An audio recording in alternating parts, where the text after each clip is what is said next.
Buenas noches. ¿Vamos estando? Bueno, muchas gracias por venir a la presentación de Virginia Woolf, La vida por escrito.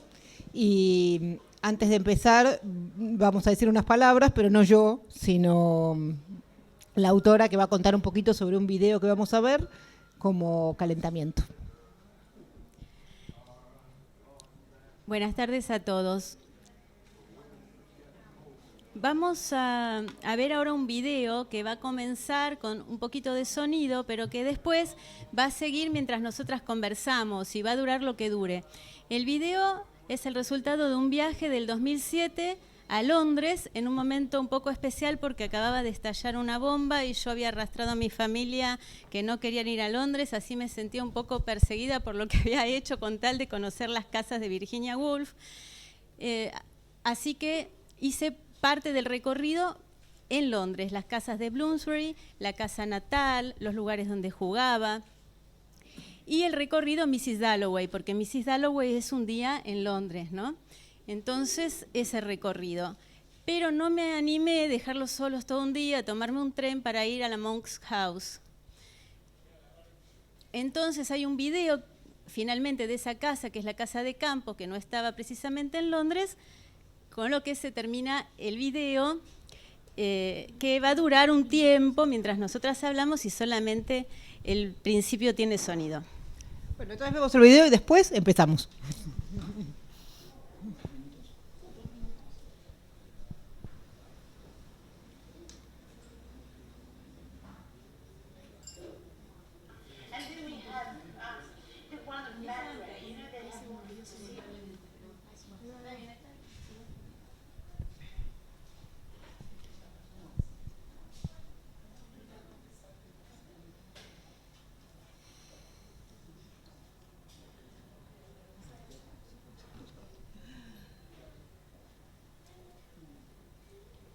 Virginia y su madre, Virginia y su madre, la familia de Virginia. Gracias. Las tres hermanas, la medio hermana Estela y Vanessa y Virginia, el padre.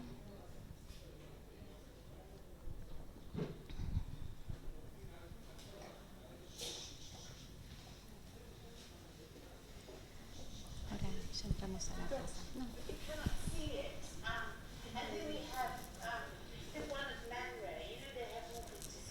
Bueno, la señora, yo cuento lo que dice la señora. La señora me llamó desde la ventana, yo pensé que para retarme porque estaba de filmar la casa, y me dice, ¿quiere ver la casa? Bueno, y me cuenta que la casa está cambiada, que ese es el hall, que lo están refaccionando, que ella alquila habitaciones, que si yo quiero ir a dormir ahí un día, que en realidad esa era la parte de servicio, pero que ahora la entrada es por ahí, antes se entraba directamente al living, ahí está diciendo.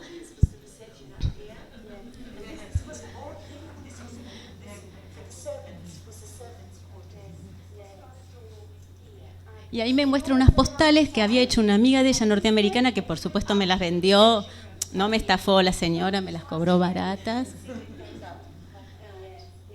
Y me dijo, llámeme mañana y venga, pero con todas estas cosas que pasaban en Londres se me complicaba volver.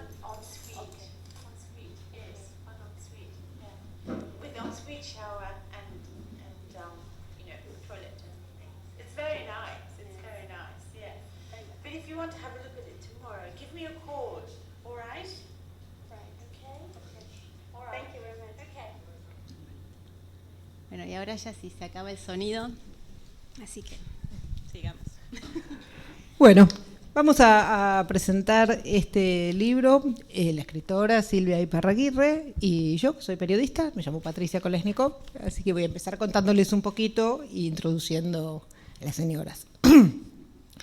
Lo primero que pensé cuando tuve esta biografía entre las manos y supe que iba a ver a la autora fue que estaba ante una persona de cuidado.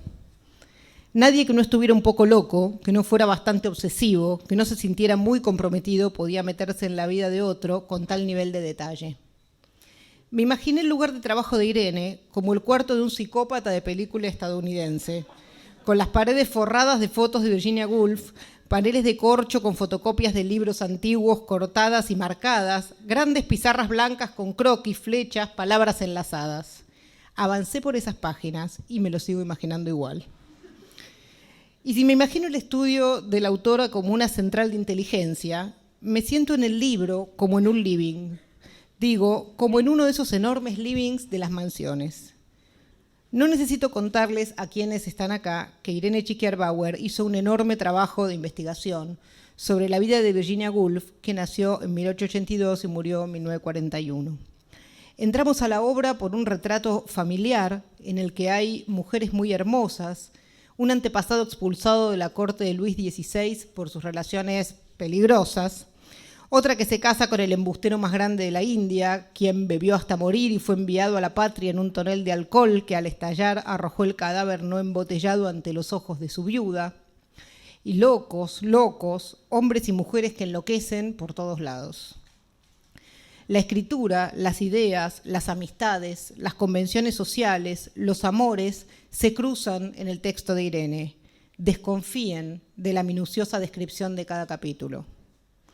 Dicho esto, paso a cumplir mi función específica, es decir, a presentarles a quienes van a conversar sobre el libro. Y tengan expectativas sobre la dupla, porque me chusmearon que Silvia Iparraguirre es una especie de madrina de esta obra y que la conoce en detalle. Los datos. Silvia Iparraguirre nació en Junín, provincia de Buenos Aires, en 1947. Es investigadora del CONICET en lingüística. Formó parte de la revista literaria El Escarabajo de Oro y fue cofundadora del Ornitorrinco en 1976. Su segunda novela, La Tierra del Fuego, publicada en 1998, fue traducida al alemán, al italiano, al portugués, al inglés, al francés, al holandés y al hebreo. Y recibió el premio de la Crítica Feria del Libro de Buenos Aires en 1999, el premio Sor Juana Inés de la Cruz en México. Su última novela es La Orfandad. Alguna vez le preguntaron de qué escritores estaba hecho su camino de escritora y Silvia dio una respuesta en la que Virginia Woolf estaba incluida. Irene Tschickier-Bauer es periodista, y tiene también trabajo crítico. Publicó ensayos literarios sobre San Juan de la Cruz, Julio Cortázar, Felisberto Hernández y Juan L. Ortiz. Es también una persona audaz. Se propuso hacer la primera biografía en castellano de un personaje de la literatura universal. Es tenaz, trabajó 7 años en la vida por escrito. En una entrevista hace unos días explicó cómo empezó este viaje. Dijo: de joven ya había leído algunos de sus libros como un cuarto propio y me llamaba la atención que esta novela, escrita en 1929, tuviera resonancias en alguien de 20. A mi generación ese libro le seguía diciendo cosas acerca de la condición de la mujer y el trabajo, de la mujer y la literatura. Las dejo con ellas. Gracias. Hola. ¿Puedo comenzar con una cosa? Esa imagen de loca, psicópata, no está. Según mi familia seguro van a decir que tenías razón por cómo era la locura de la escritura, pero en todo caso una loca seria. Y tal vez me dijo que era periodista porque ahora por lo que dijo no van a querer una loca. No. Pero bueno, muchas gracias. Yo antes del diálogo quería hacer unos agradecimientos. ¿Puedo hacerlos ahora y hablamos? Sos la dueña de la noche. Porque no me la quiero perder esto. Bueno, a todos los que están acá, por supuesto. Algunos de los que están acá los vine a hacer. No puedo decir que muchos de los que están acá me hayan visto nacer, aunque hay gente más grande que yo, pero de esos que me vieron nacer me acuerdo y están en mi memoria y estarían muy contentos. Hoy, a los que no conozco y se acercaron por interés por el libro, muchas gracias, y a todos los amigos, que hay muchos, por eso hay tanta gente. Virginia Woolf convoca a mucha gente. A Endy Dain, a Francisco por este bello espacio, a Horacio y Miranda fundamentalmente, Silvana también. Y ahora quiero referirme rápidamente a las personas sin las cuales este libro no estaría hoy acá. La primera, Julia Salzman, a quien casi no conocía cuando le llevé el manuscrito, pero enseguida me di cuenta que era una mujer valiente, porque vio las 900 páginas o más, no se amedrentó, y además como editora es lo que cualquier escritor sueña, un escritor que nunca había publicado nada y que le reciban su libro y que lo den a leer. Y después haberlo defendido, porque Julia es, todos sabemos, editora de escritores archifamosos, archiconocidos, pero aceptó este libro de una escritora Nobel. A las lectoras que dieron sus informes positivos, a Daniela y a Silvia Iparraguirre, a quien yo tampoco conocía y por eso dicen que es la madrina de este libro, totalmente de acuerdo. A Gabriela Franco y Patricia Somoza, responsables también de la coordinación y edición del texto. A Claudio, del diseño. A Paula Echegoyen, Paulina Franco y Francisco Ronchi. Todos ellos hicieron que este trabajo y esta experiencia de trabajo de edición, que fue cerca de un año, fuera magnífica. Y puedo asegurarles que experiencias de trabajo magníficas, yo no creo que haya muchas. Esta fue una. Algo más. A Lara, que me ayudó con el video, por supuesto.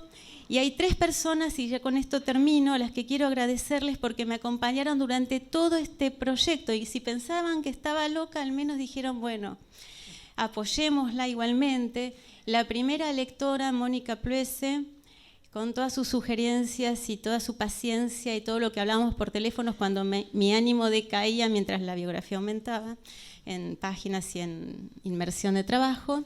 A Luz Freire, que fue una excelente persona que hizo la corrección de la traducción y a la que perdimos y lo lamentamos todos los que la conocimos muchísimo y que era muy difícil reemplazar hasta que llegó Marina von der Fallen, que siguió con la traducción y no quería dejar de mencionarlos a todos ellos, mi gratitud. Y ahora sí.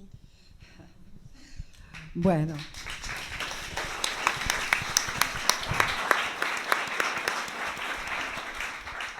Hola, buenas noches. Es un gusto enorme acompañar a Irene Txiki-Arbauer esta noche por muchos motivos.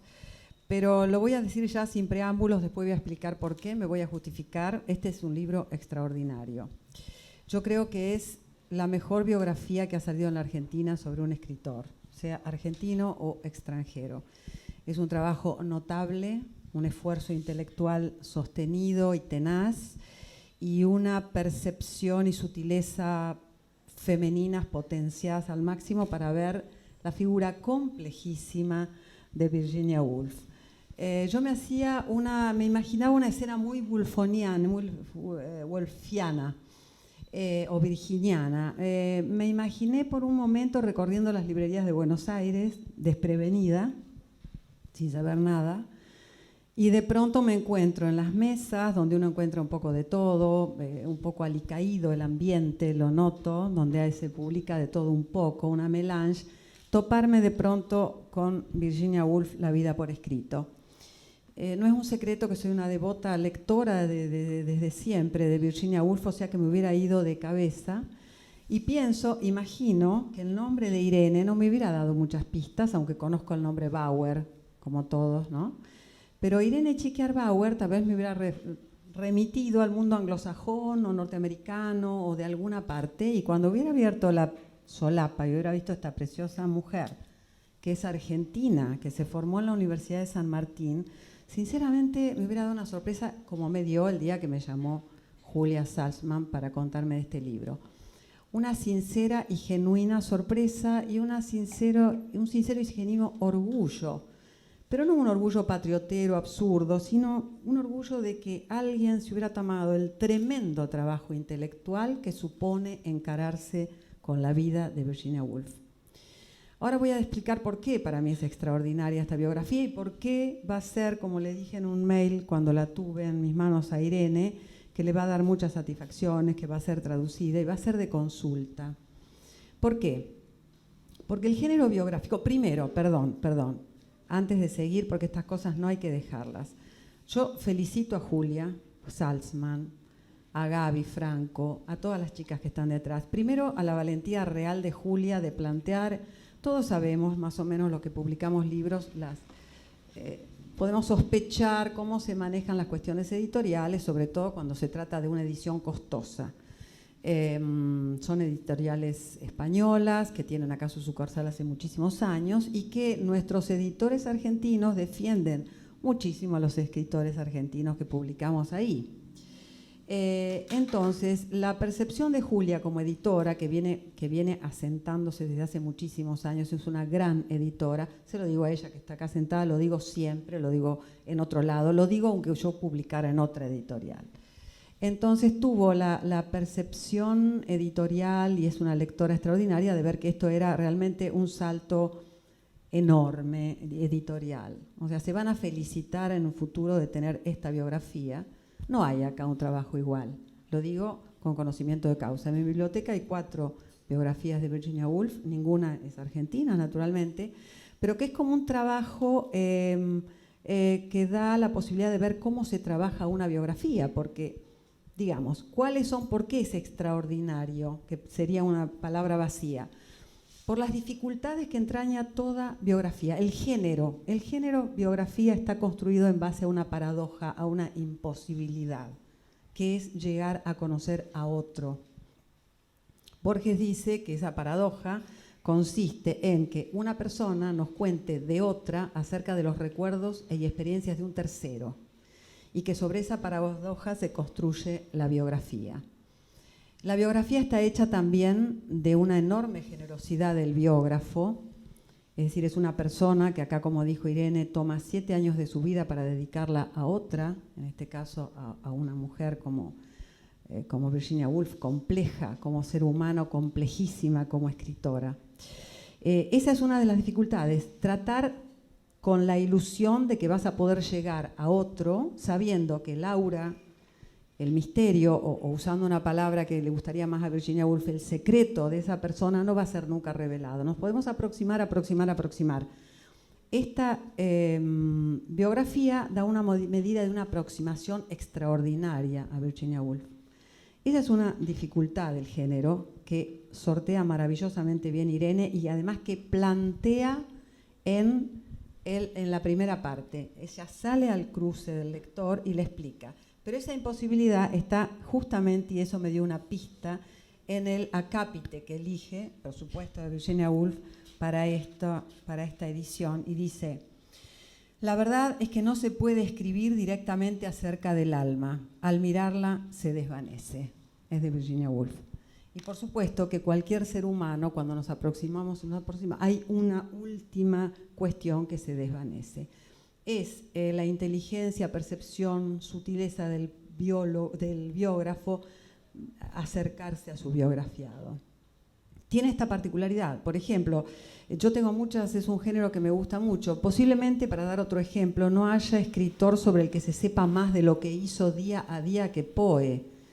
O sea, es un hombre sobre el que se supo en qué taberna estuvo, qué le pasaba a su mujer, día y día y casi hora a hora. Sin embargo, y fabulosamente, yo creo, para la literatura, siempre sigue planteando quién fue Edgar Poe, ¿no? Lo rodea. ¿Quién fue Virginia Woolf? Esta biografía nos acerca mucho a esa mujer.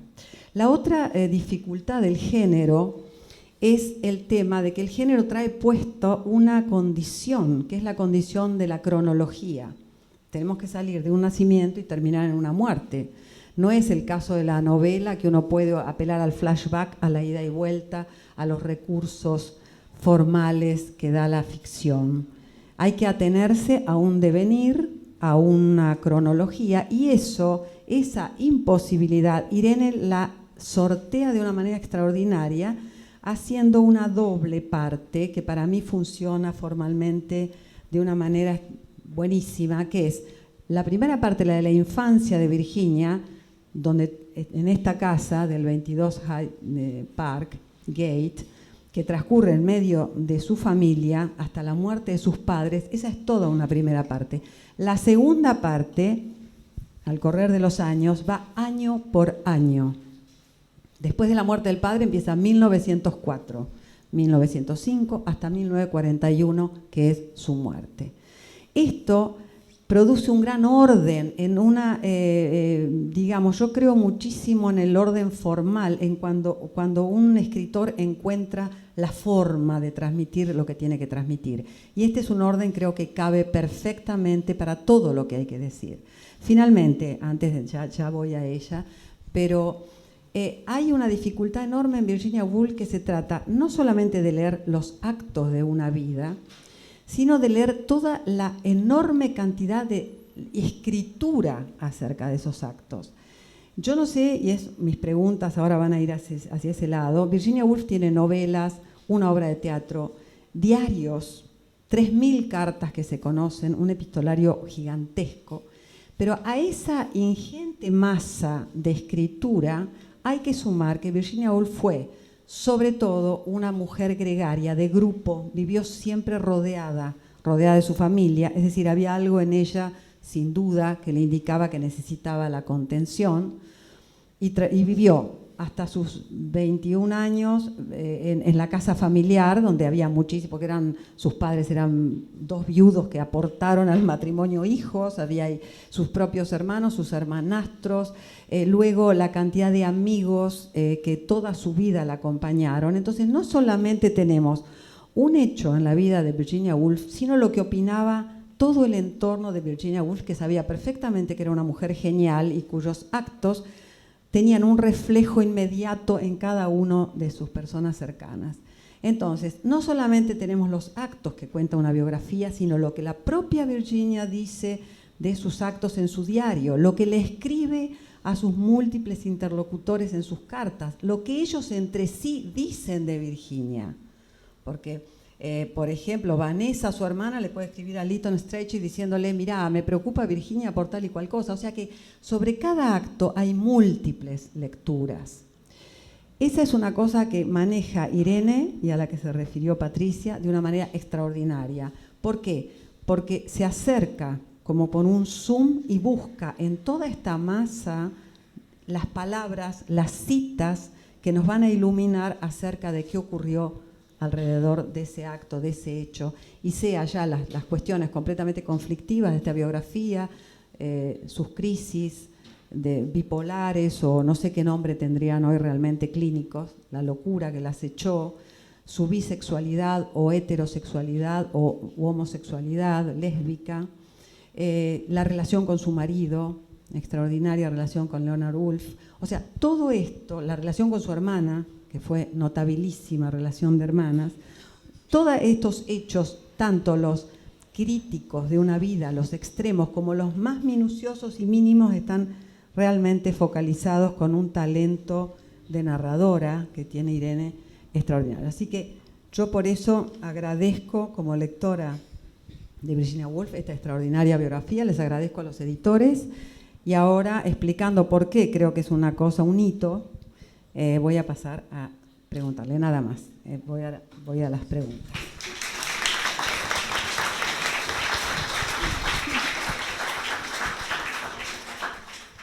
Bueno, por supuesto, mi primera pregunta vamos a ir un poco a los saltos, hay tanto para preguntar. ¿Cómo fue tu primer contacto con Virginia Woolf? ¿Fue un cuarto propio entonces? Fue un cuarto propio, fue Orlando, fue la lectora común, que es la categoría que ella utiliza tanto, ¿no?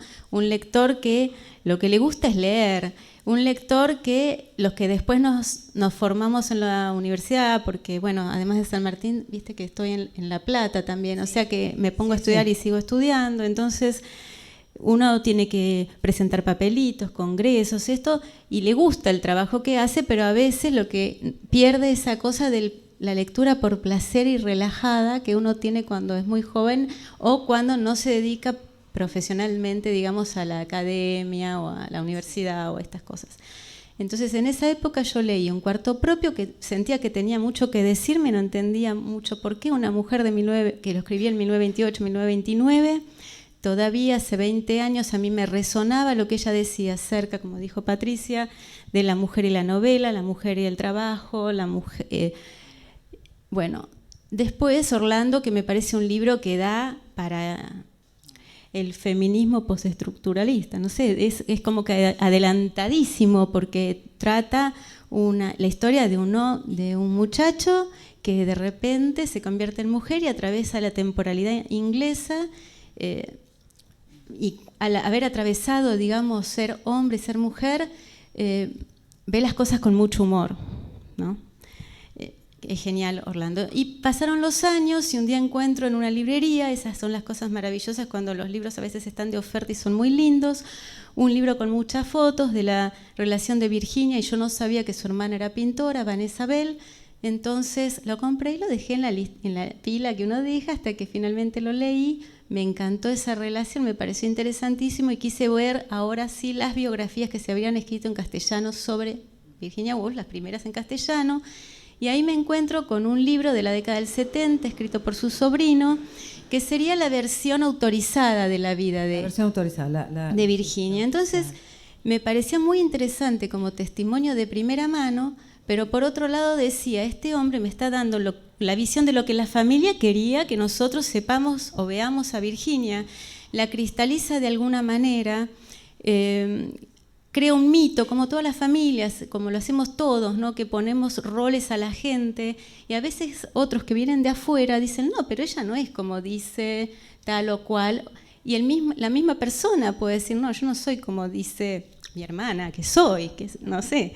Entonces dije, bueno, voy a ir a los textos de ella. Fui a sus textos autobiográficos, que no hay tantos, busqué más biografías, y ninguna era la biografía que yo quería leer.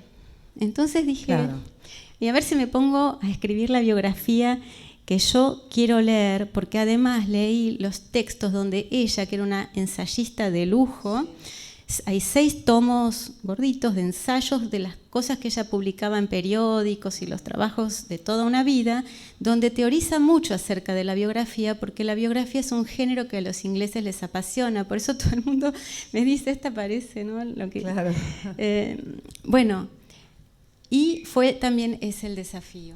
¿Y cuándo fue el salto? O sea, ahí apareces como lectora tanto de ella como de sus biografías, pero la decisión, decir, vos un poquito lo contaste, porque hay, digamos, decidir desde acá, un poco en la periferia, no intelectual, pero sí lejos de las bibliotecas y demás, decidir, ¿cuándo dijiste voy a escribir yo una biografía de Virginia Woolf? Primero empecé a escribir impresiones, pero después, claro, esta biografía no se hubiera podido escribir si no hubiera existido Internet, por ejemplo, porque yo consultaba mucho la bibliografía y podía comprar los libros y mandarlos traer, porque los 6 tomos de diarios, los 6 tomos de cartas, las 5 tomos de memorias del marido. Están sacados parcialmente, claro. Claro, están parcialmente en castellano. Entonces conseguí después amigos que viajaban, porque los libros usados es difícil comprarlos y traerlos. Entonces sí los podía comprar en la Argentina, pero me los tenían que enviar a direcciones de afuera. Entonces yo se las enviaba a amigos, después ellos me las traían. Entonces tengo, por ejemplo, la madre no era escritora, no se consideraba escritora, pero escribió cuentos infantiles y notas para el cuidado de enfermos, porque era una filántropa y le gustaba la enfermería y cuidar enfermos. Entonces ese libro estaba usado, agotado, también lo conseguía, o conseguía las memorias de la última médica que la atendió. Entonces hice lo que una vez Abelardo me dijo en una entrevista, es eso, sumergirme en una familia de textos, porque un texto me iba llevando a otro y yo quería escribir la biografía que yo quería leer. Así empezamos los escritores, realmente escribiendo un libro que uno le gustaría leer. Es fantástico, bárbaro. Ahora, ¿cuándo decidiste la forma, año por año, que es tan buena, que supongo que es el abordaje posible? Tal vez lo que me resultó más sencillo es la primera parte, porque era remontarse a los ancestros, ver la infancia, tomar algunas cosas, pero después veo que cuando muere el padre se produce un quiebre total en la vida de ellos, porque pasan de la era victoriana a la modernidad. O sea, lo que nosotros en esta época podemos hacer bastante fácil la mayoría, y es muy saludable que lo hagamos, cortar el cordón con papá y mamá en una época de nuestra vida y decidir que lo que queremos hacer es la vida nuestra, no los mandatos que nos pasaron, digamos. En esa época, y que igual cuesta mucho en esa época era muchísimo peor, porque los padres regían la historia de la gente, sus matrimonios y su vida, que iban a estudiar, todo. Entonces, la vida de Virginia y sus hermanos hubiera sido otra si sus padres hubieran seguido vivos. Ellos amaban a sus padres. Siempre ella siguió obsesionada con su madre, lo dice en Alfaro, cuando escribí Alfaro, ya no me liberé de la imagen de mi madre, ¿no? Que no creo que haya sido tan así, pero bueno, fue la impresión que tuvo. Pero esa muerte de los dos padres les da libertad. Totalmente. Se van de un barrio más de la alta burguesía, más, digamos, respetable, a un barrio más bohemio, y dejan, en algún momento lo van a ver, ya pasó. Bueno, en un momento yo puse a propósito una foto que están ellas vestidas con los vestidos con corsé y largos, y en una foto está la hermana bailando desnuda con Molly McCarthy, porque no era que querían hacer nudismo, sino que era pintora la hermana y recuerda la pintura de Matisse, ¿no? La ronda. Entonces se sacaban fotos para después pintarse, pero habían pasado de una época donde no podían mostrar el tobillo a estar desnudas, y eso se les facilita de alguna manera porque, bueno, fallecen los padres y ellas pueden. Pero bueno, ese es un grado de sutileza que yo veo en tu aproximación. Por ejemplo, el saber que Leslie Stephen, el padre, que se había vuelto muy dependiente, completamente, muy pesado, realmente pobre, pero dependiente de la mujer. Cuando muere la mujer, era un hombre que se quejaba y gritaba por el que me pasó, por qué yo, porque caía sobre sus hijas con todo su peso, y le protestaba a Vanessa porque no le daban, porque había gastado una libra más en llevar la casa, porque claro, la casa cae primero sobre Estela, la hermanastra, que después se casa, y después sobre Vanessa. Y las dos visigodas, como le decían, no tenían aptitudes.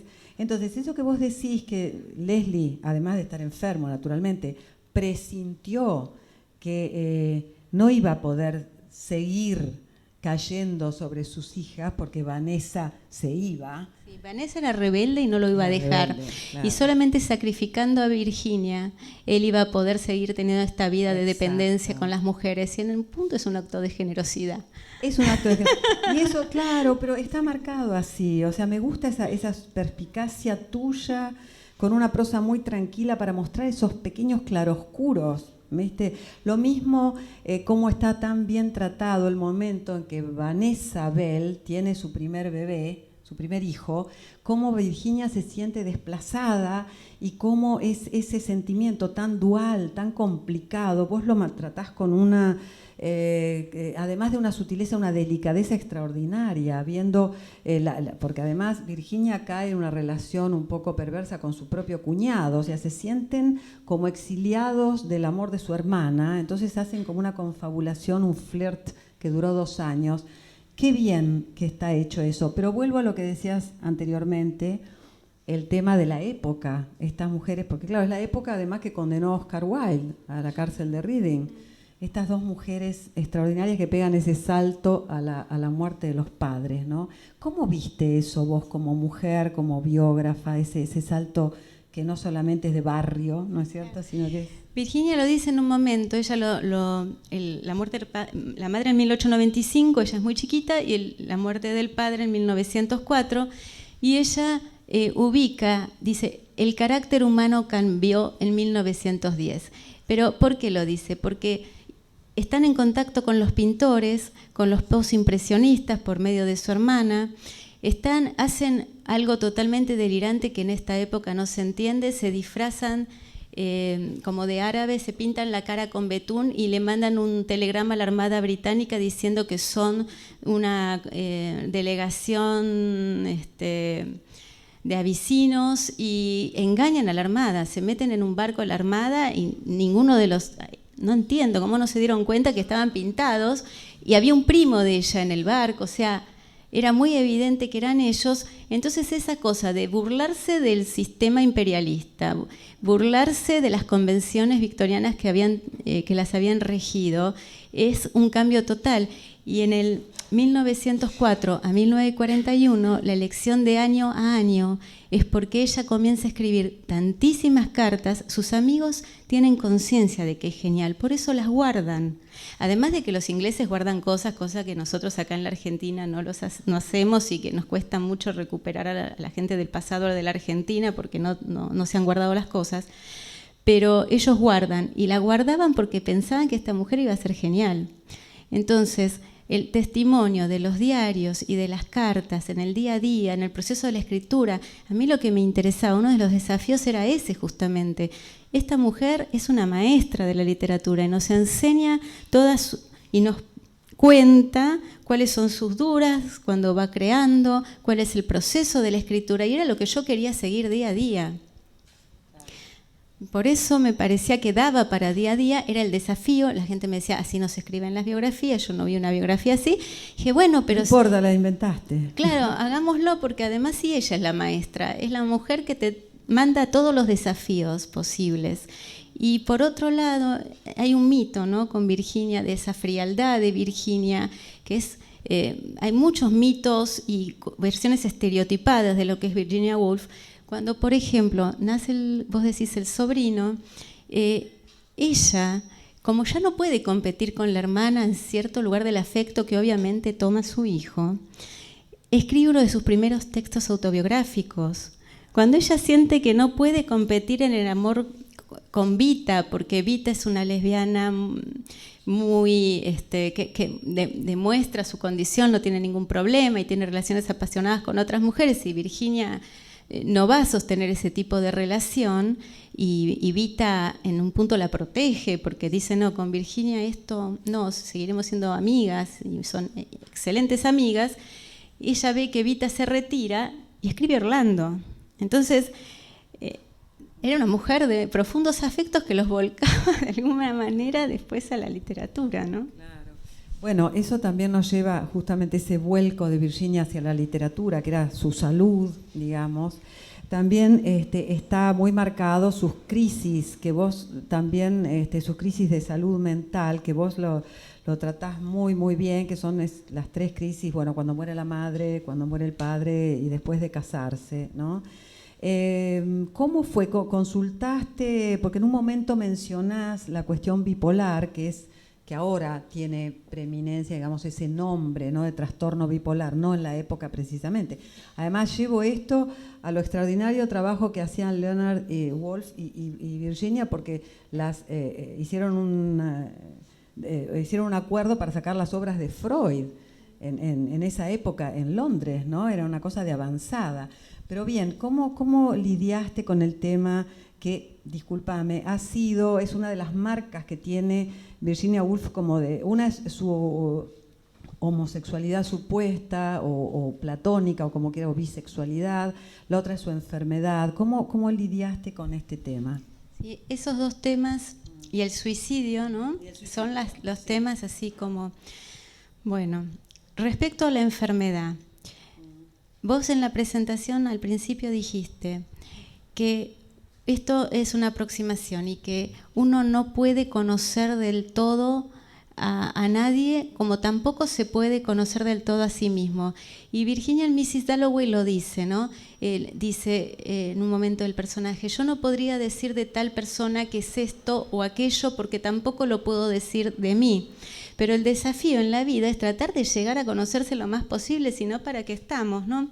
Entonces, ella trata de conocerse en sus textos, pero además, en cuanto a las crisis psiquiátricas, que las aprovechó también en su literatura, porque después las trabajó muchísimo en manera literaria. Están los testimonios de ella, están los testimonios de los amigos, la hermana o el marido diciendo cómo había que tratar a Virginia cuando tenía las crisis, lo que decían los médicos. Y en esa época la psiquiatría era muy coercitiva y también llegó un momento que pensaron en internarla, pero si la llegaban en una crisis, en la de 1912, 1913, 1915, pero a una persona que internaban perdía los derechos. Entonces, tanto el marido como ella deciden que van a superar esa crisis, lo logran finalmente para que no pase por esa psiquiatría atroz de esa época. Entonces, con todo el testimonio que dejan todos, hay un libro, The Flight of the Mind, de Caramagno, donde él toma además los textos biográficos del padre de Virginia, del abuelo de Virginia, que eran toda gente que, como dije, escribía mucho en esa época y contaba su vida en memorias, cartas y todo esto, tomó y hicieron análisis de cuáles eran esas crisis. Y ellos sí arriban a una conclusión de que en esta época eso sería un trastorno bipolar y con un poco de medicación ella hubiera sufrido mucho menos. Y tal vez no hubiera llegado a tener esas alucinaciones porque llegaban en un punto donde se perdía el control de esa enfermedad. Perfecto. Yo me quedo así atónita mirándote porque lo que ha leído, ¿viste? Después voy a ir a una parte más anecdótica, pero yo no puedo renunciar acá a preguntarle todo. Este libro es profundamente polifónico, ¿no? Es decir, están todas las voces. Está la voz de la narradora, serena, que va muy lenta y minuciosamente mostrando el mundo, y a donde aparecen todas las voces de Clive, de Vanessa, de los sobrinos, de Leonard. En fin, aparece esa multiplicidad. Vos fuiste trabajando con fichas, con cartas, año por año, entonces, para sacar esa maravilla que va entretejiendo las voces de todos. ¿Eso es como lo hiciste? Sí, fui año por año.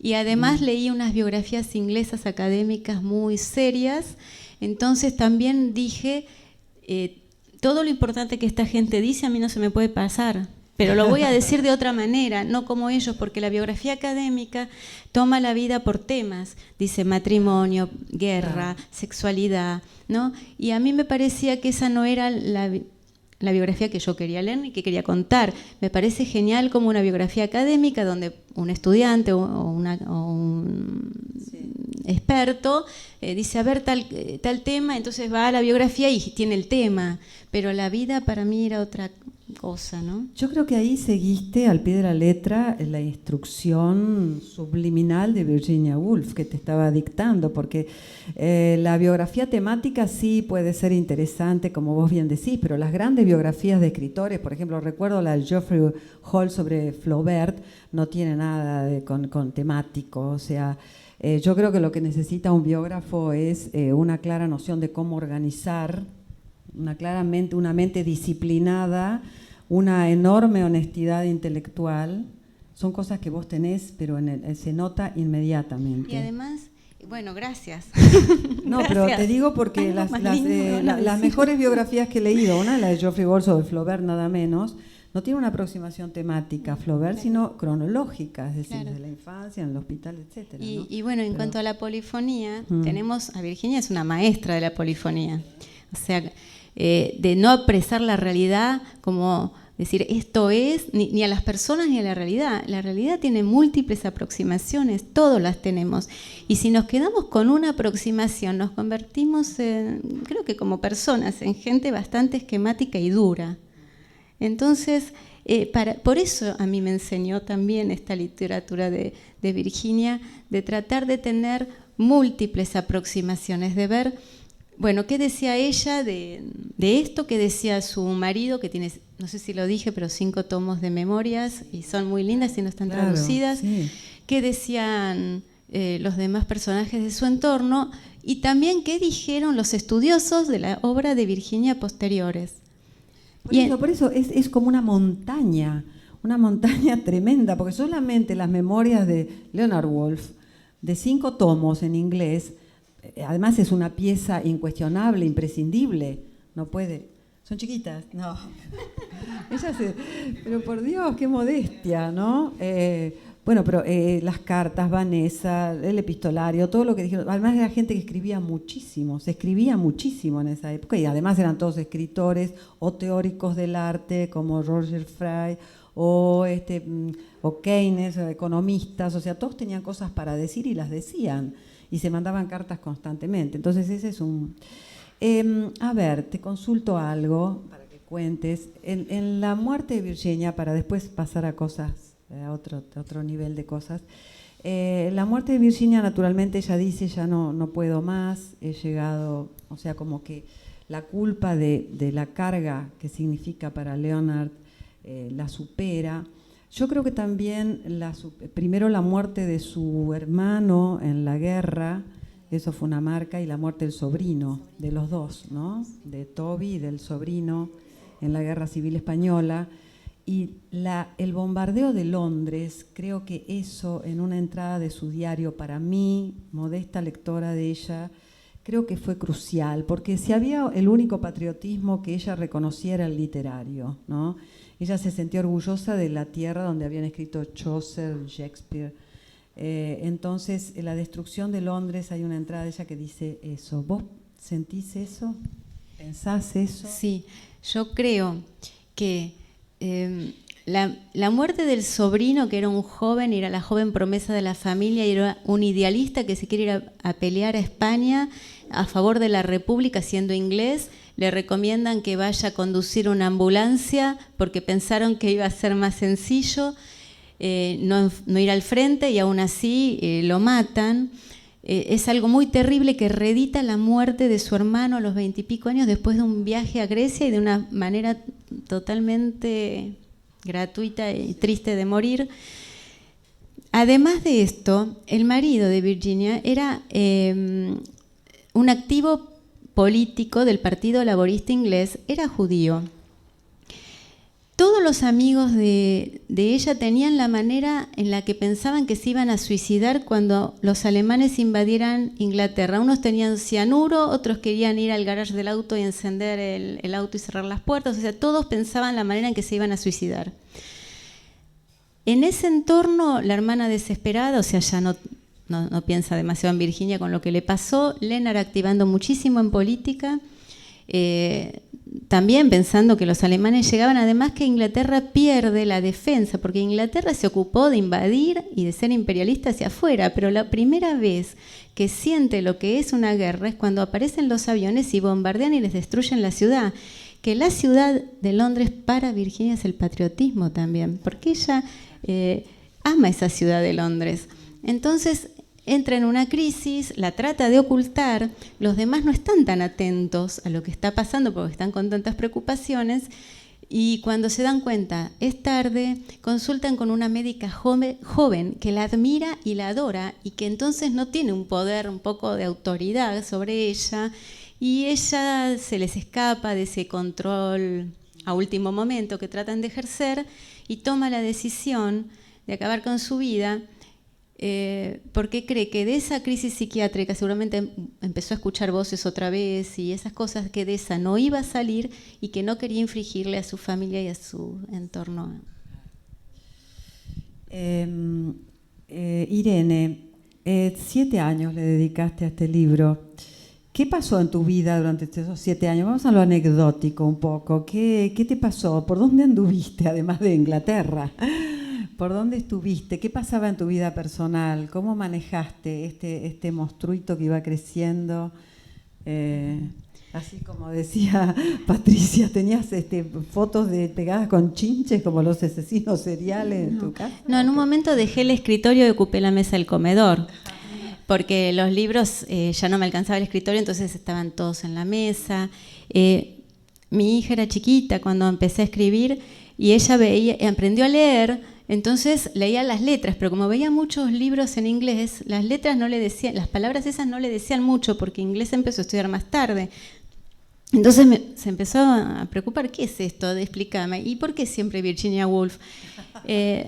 ¿Por qué te interesa? ¿Y por qué te interesa tanto? O cuando estoy filmando ahí la casa al principio, empiezo a filmar, que eso lo saqué del video, ¿no? En mitad de la calle, y se escucha la vocecita de ella gritando: mamá, no filmes desde la mitad de la calle, porque viste, veía que bueno, un poco tenías razón, parece, con lo que dijiste al principio. Mejor no sigo contando. Y después, bueno, las cosas de la vida de todos, tristezas grandes, pérdidas muy grandes que hicieron que siempre estuviera Virginia en la cabeza, pero que a veces no había tiempo de dedicarle tanto. Terminé una tesis, o sea, sí. La vida, pero la vida me acompañó muchísimo, Virginia, en la vida. ¿Qué decían tus amigos, tus cercanos, cuando dijiste voy a escribir una biografía de Virginia Woolf? bueno, ¿viste cómo es la ¿Cómo es la gente? gente? ¿No estarás un poquito trastornadita para hacer eso? No, primero, sí, bueno, mirá. Y después lo que era genial es con la decisión de tomarla por años, porque yo empezaba, bueno, ¿qué estás haciendo? 1904. Ah, ¿y cuándo termina? El 1941. Ah, 3 años después estoy en 1908. claro, y la pregunta siempre era, ¿por dónde vas? 1900. Y después la revisión, porque las revisiones fueron muchísimas, y con Mónica, con Marina, con todas las que íbamos leyendo, siempre, ¿por dónde vas? Y la tercera vez que voy por 1905. Y además, No, porque chequear es el material que está citado en este libro, chequearlo solamente te puede llegar 6 meses. Nada más que de chequear las remisiones que hay internas, porque dice fulano, dice Vanessa, dice la médica, dice el médico, o sea, es impresionante.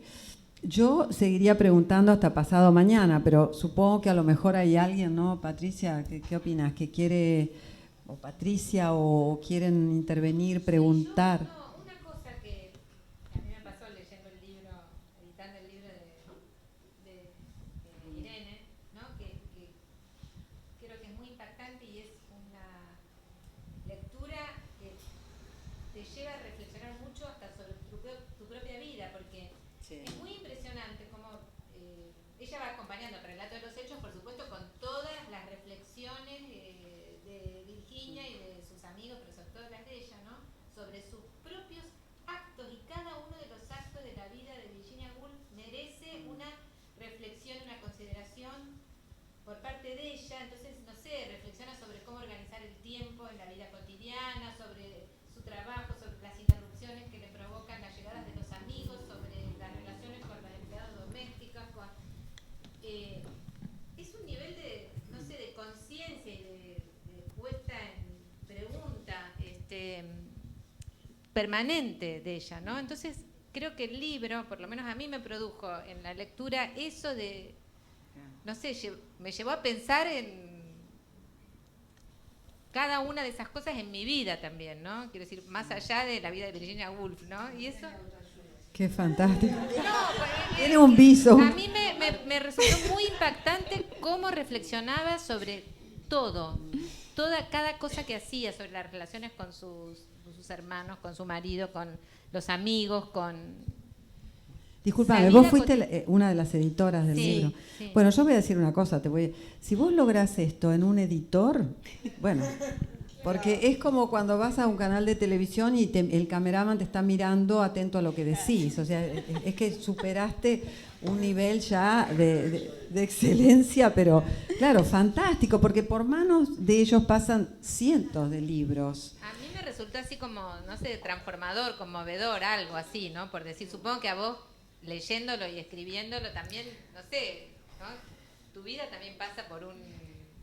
Perdón, pero a mí se me cae la pregunta. ¿En qué te pareces vos a Virginia Woolf? Bueno, ahí... ¿En qué me gustaría parecerme? Bueno,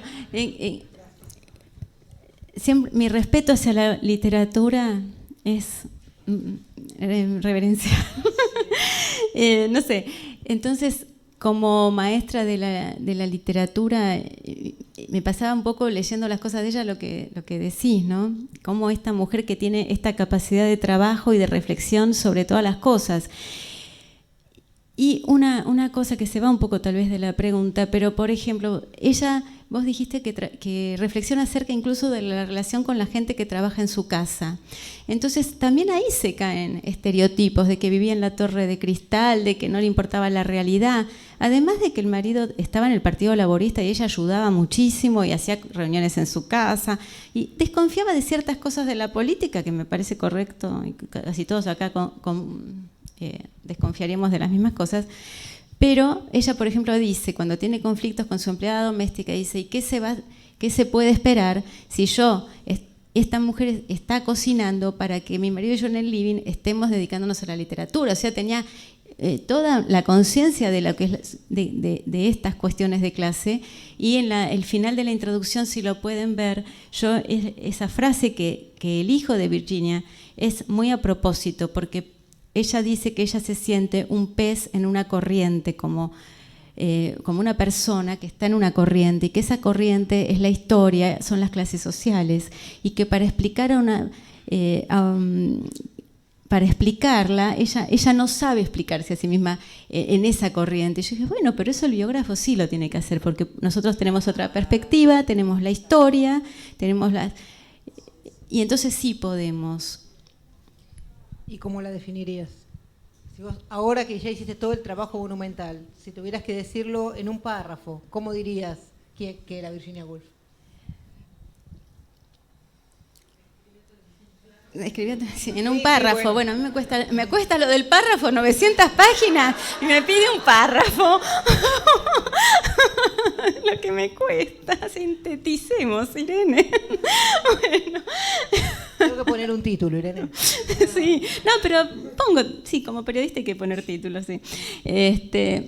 Bueno, ¿cómo la defino ahora? Como una escritora genial que tenía una gran capacidad de introspección, de dar cuenta hasta dónde se podía conocer a sí misma, tratar de conocer a los demás con una profunda empatía, finalmente. Y que eso nos va a servir ahora, y creo que nos va a servir siempre, porque la condición humana, mientras la mantengamos, va a pasar por esos problemas. Fantástico. Bueno.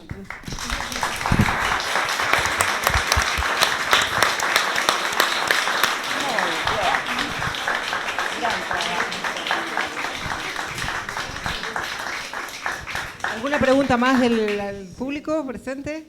¿Alguien levanta la mano? Allá hay una.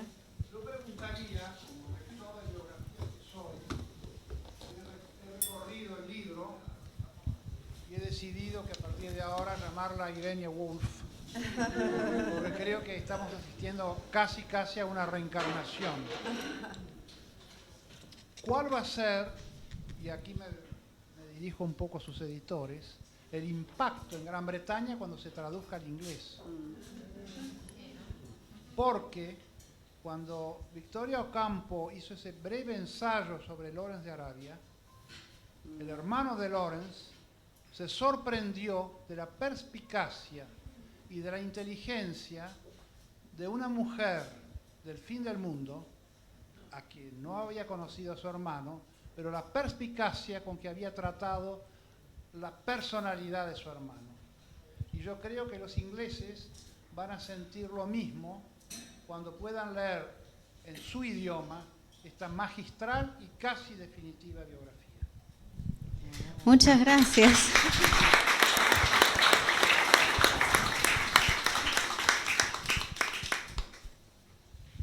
Bueno, ustedes dirán si hay alguien más y si no, ¿sí?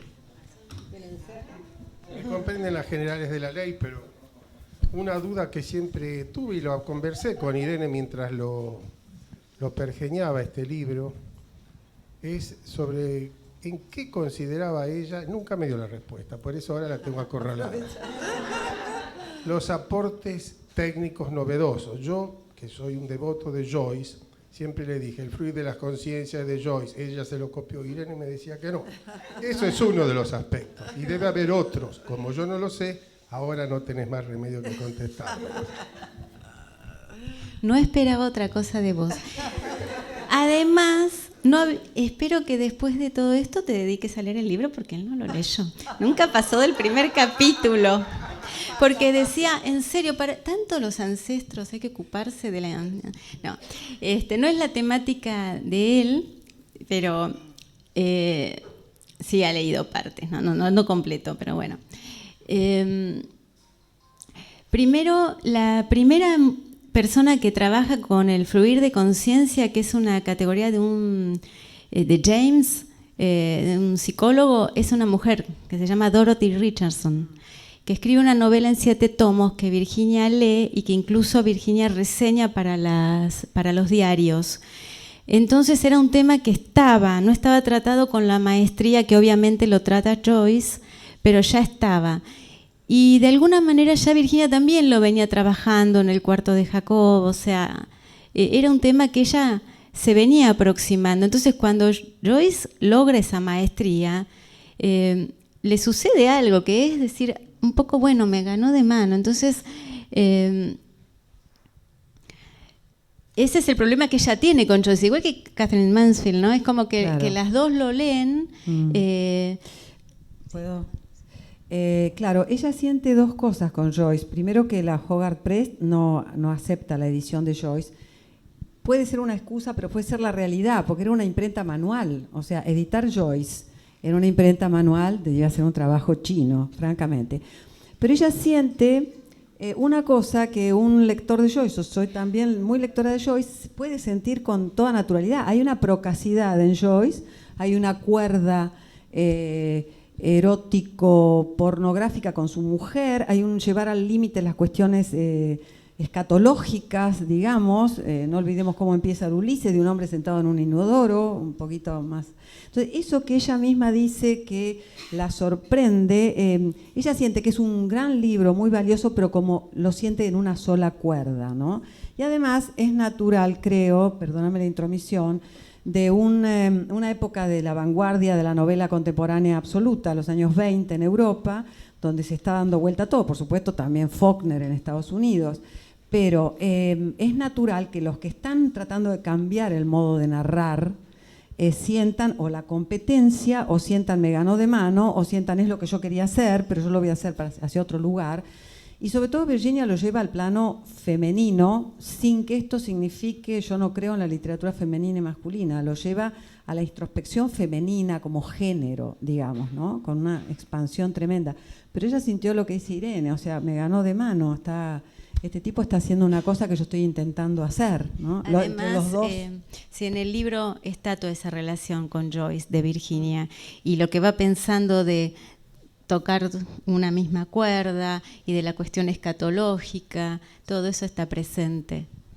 Y después que nace en el mismo año, cosa que es muy llamativa, y muere en el mismo año. Se muere él poco tiempo antes que ella. Y entonces cuando ella se entera que Joyce murió, al que nunca conoció, porque conoció un montón de amigos de él, pero a él no lo conoció, recuerda cuando lo leía, y se acuerda también de Catherine Mansfield, que también lo habían leído juntas, y juntas se habían reído un poco, porque era una cosa muy nueva en ese momento, esta forma de tratar el cuerpo, por ejemplo, ¿no? Y las realidades corporales que... Bueno, algo aprendimos. Allá atrás.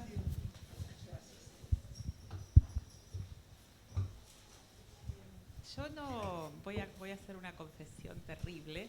No he leído a Joyce, pero sí he leído bastante a Virginia Woolf. Y en cuanto al fluir de la conciencia, ella hace algo que me parece extraordinariamente novedoso, que es que traslada este fluir de la conciencia de un personaje a otro.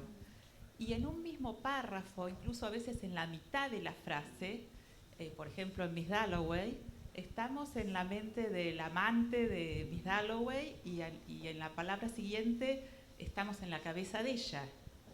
No sé si Joyce llegó a estos extremos. Era una... Sí, llegó. Pero, bueno, no. Sí, el tema de Clarissa, ella tiene un viejo pretendiente que vuelve de la India.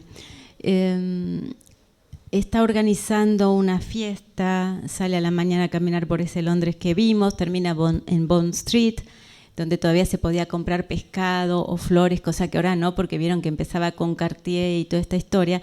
Ahí tuve un problema con el video porque no lo pude volver a levantar con la computadora y por eso se cortó ahí el recorrido Mrs. Dalloway. Espero seguirlo un poco más después.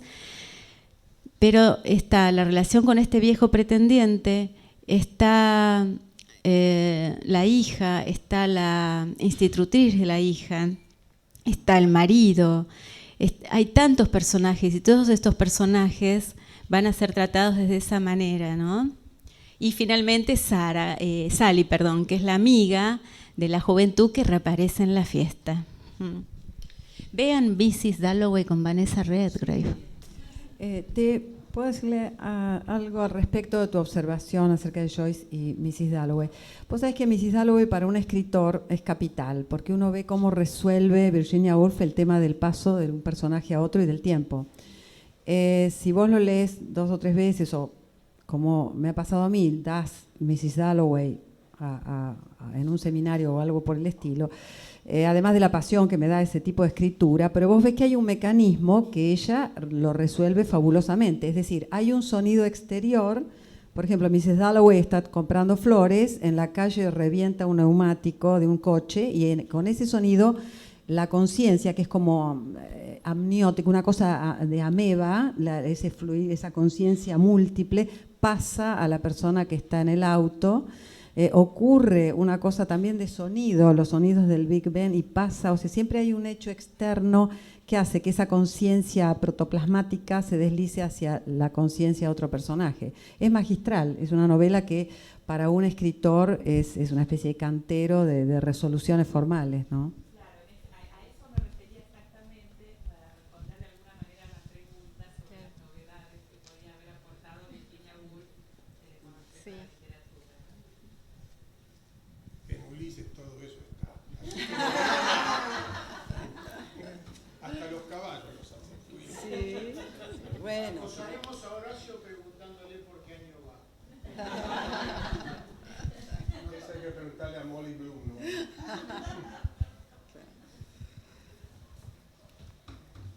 Bueno, muchas gracias. La verdad estuvo buenísimo. Un placer. Ay, perdón. Alguien más. Perdón, me comí. Por favor.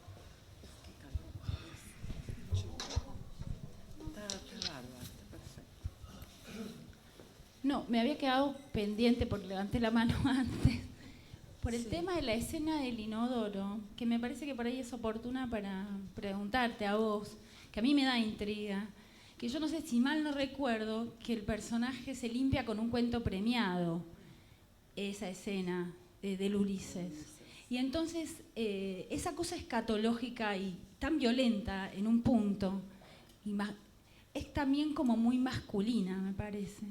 Y quería preguntarte si es una limitación por ahí en Virginia o una virtud, vos me entendés, si es una limitación o una virtud, hacia dónde lleva el monólogo interior o sea, si se queda o en realidad sale más airosa que Joyce, digamos, ¿no?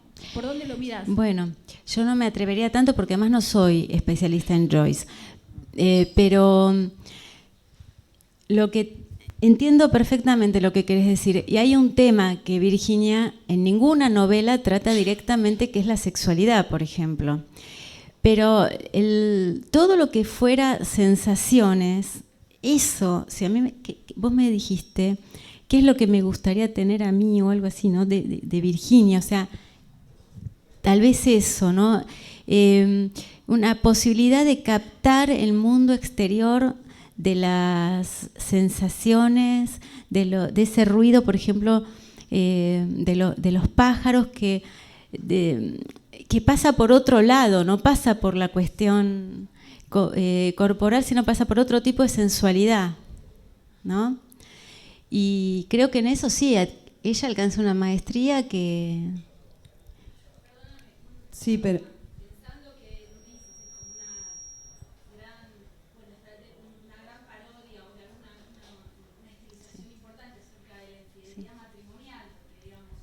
Sí. Otra cosa que eso finalmente como figura, cómo eso está trabajado a través de, ¿no? El mismo Ulises, Penélope, como esta figura a la infiel Clemente, etcétera. ¿Cómo Virginia, te pregunto cómo trabaja ella o cómo trasunta en su literatura, que desconozco porque leí poco a Virginia, fui a verle gracias a vos. ¿Cómo trasunta el tema de la infidelidad? Bueno, es el tema de las relaciones entre... Pensemos que ella como joven vivía en una sociedad donde las mujeres y los niños convivían, pero cuando los niños llegaban a edad de mandarlos a colegios internos en cierta clase social, se los mandaba a colegios de varones. Las chicas quedaban en la casa y si tenían suerte estudiaban alguna cosa. Ella pidió estudiar griego. otra es la hermana pintura, pero en general no hacían una educación formal. Y se volvían a encontrar ¿cuándo? Cuando los chicos salían del colegio y entraban en la sociedad las chicas, porque ahí las familias que hacían mercado del matrimonio, a ver cómo casamos a esto con esto, qué productos, quiénes se encuentran y cómo se junta esta gente, ¿no? Y ella directamente en chiste lo dice, en un diario, ella es periodista de juventud también, porque tienen un diario, el Hyde Park Gate News, con sus hermanos, donde juegan a hacer un periódico, y entonces ella habla en un momento de una pariente que va a entrar al mercado del matrimonio, lo dice con esas palabras. Entonces, que va a hacer un buen papel en ese mercado, ¿no? Porque ella dice. Entonces, había una gran incomunicación. Ella lo que empieza a sentir es que sus hermanos los quiere mucho, pero no tienen una manera de comunicarse, viven dos mundos distintos, no tienen la misma formación, y esa es una temática permanente en sus novelas. Por eso es una vida que da para la autobiografía muchísimo y para la biografía también, porque las preocupaciones de la vida son las preocupaciones de la novela. No es que ella dice, no, bueno, yo voy a escribir sobre los marcianos, entonces no, sus preocupaciones de la vida son las de la novela. La primera novela, Fin de viaje, es eso. Una chica que queda huérfana de madre y la tía la lleva a una isla sudamericana, donde la tía se sorprende de lo poco que sabe esta chica de las relaciones entre hombres y mujeres. Y ahí se encuentra con unos muchachos, tiene una relación, que no entiende ni lo que le pasa hasta que se da cuenta que lo quiere a uno de los chicos estos, pero es traumático totalmente llegar a cualquier conclusión de las confusiones que tienen. Y en esa novela ya, la primera, aparece Mrs. Dalloway como un personaje con el marido que ella se encuentra en el barco, y este Richard Dalloway trata, se avanza sobre ella y la besa, la fuerza, y encima le dice: me tentaste, o sea, le echa la culpa a la pobre chica que estaba totalmente en la luna de que le podía llegar a pasar esto. Entonces, mira, ya hablamos de la infidelidad, ya en la primera novela aparece el tema. Y finalmente, cuando está Mrs. Dalloway, ahí no se nombra esa escena de este señor, no se trata, por ejemplo. Te puedo agregar algo a lo que ella estaba planteando de Joyce. Creo que hay una razón profunda en lo que vos decís. Joyce, yo la única diferencia que hago entre hombres y mujeres que escriben es que hay un punto de vista diferente. Es decir, los dos hicieron el monólogo El fluir de la conciencia magistralmente. En Joyce hay un punto de vista masculino. Incluso creo que Molly Bloom es una mujer escrita por un hombre en determinados aspectos. Llevada al colmo, creo también que hay algo que marca la literatura masculina hasta el siglo XX, que es el exceso.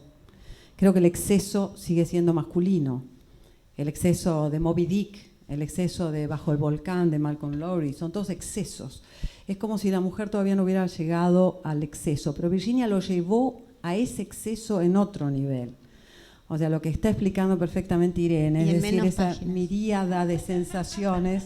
En menos páginas, porque Mrs. Dalloway es más corta. Sí, es magistral, estoy con ella totalmente. Entonces son como dos visiones de la vida, los propósitos son diferentes, los propósitos novelísticos de los dos, ¿no? Y lo que dice Virginia todo el tiempo, lo dice en Un cuarto propio, lo dice en Tres Guineas, lo dice en sus novelas, lo dice en todas partes, en sus diarios, en sus cartas. Las mujeres no tenían la posibilidad de educación ni de ver el mundo que habían tenido los hombres hasta ese momento. No somos las mujeres de ahora, que hay que discutir también hasta qué punto tenemos las mismas posibilidades. El día que los hombres hagan todas las cosas de la casa y compartamos todo, y todas esas cosas que ya sabemos, podremos hablar de igualdades. Pero en esa época ni siquiera podían ir a la universidad, no podían educarse. Entonces ella decía, nosotras no podemos escribir, no tenemos, cuando dicen que había escritoras mujeres del siglo XX, de principios del XX, que no citaban a otras mujeres o que no tenían referencias mujeres, pensemos que no tenían demasiadas escritoras mujeres. Y Virginia lo dice en Tres Guineas, veamos cuántos poetas y escritores ingleses de los más reconocidos tuvieron estudios superiores, casi todos. ¿Cuáles tuvieron una posición bastante desahogada para escribir? Casi todos. Precisamente por eso que estás diciendo, el salto que ella da es descomunal, porque es como pasar de la escuela primaria, ¿no es cierto?, a Mrs. Dalloway, sin intermediación. No había universidad, no había libros, salvo que el padre tuvo la perspicacia de dejarle la biblioteca para que ella eligiera todo lo que quería leer, ¿no? El salto es descomunal.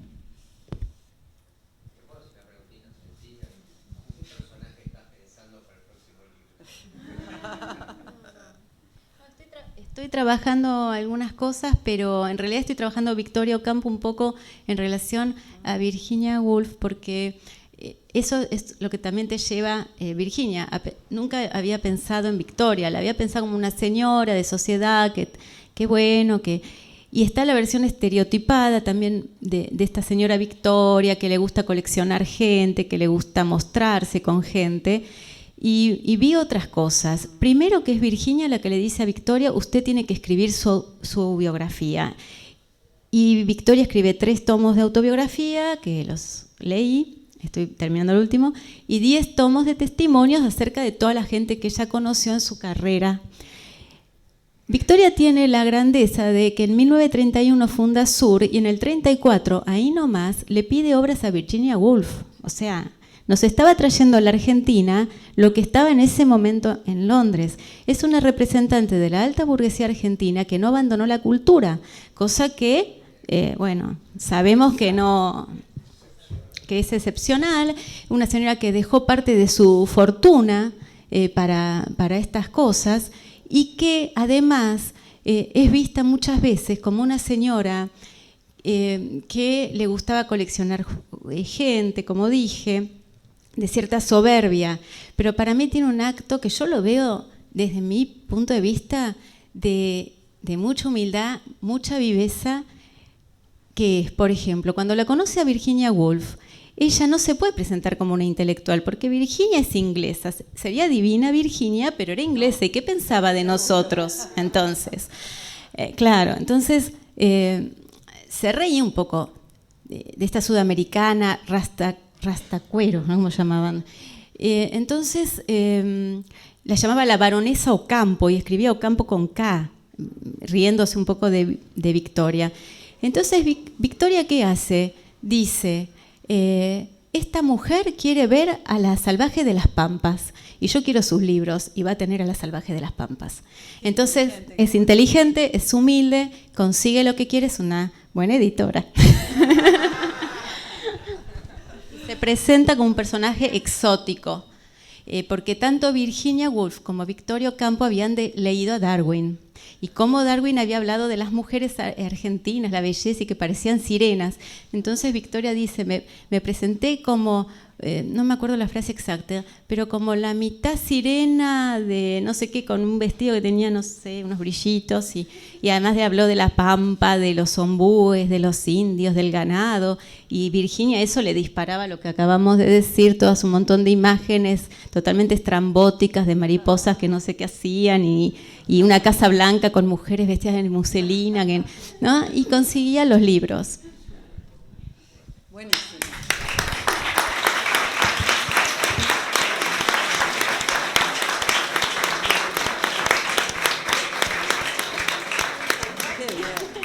Muchas gracias, chao.